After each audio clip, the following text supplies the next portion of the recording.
Vince Brown, everybody talk about Floyd Mayweather, Manny Pacquiao. You have a unique perspective on it. What is your thoughts on this match?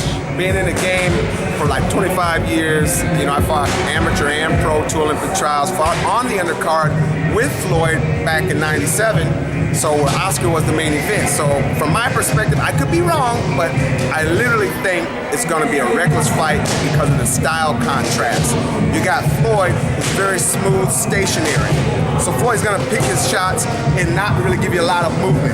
Where Pacquiao he's really smooth. He jumps here, he jumps there, he's in and out, and he can throw punches at all kind of angles with that footwork, because his footwork carries the same amount of equal movement as his hands. So to me, Floyd's not going to let him get into him that much, because Floyd's going to wrap and tie him up.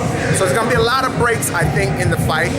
Personally, I think it's going to be a draw, because for one thing, when you got a fight of that magnitude, this is the most highly paid fight in the history of boxing.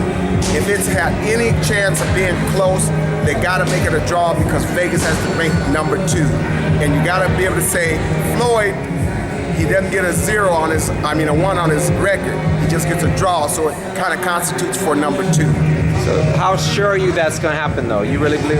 I'm not 100%, but if I was a betting man, and I'm not, but if I had to bet, I'm betting a draw, because I know that the judging is far different than what you see in the game of boxing in the fight.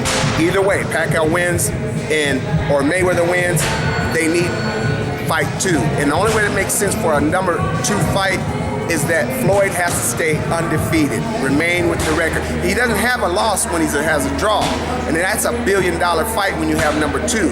Number 1's generating $300 million. Number 2, if number 1 was a great fight and it went back and forth, it constitutes even more money for Las Vegas, and everybody wins.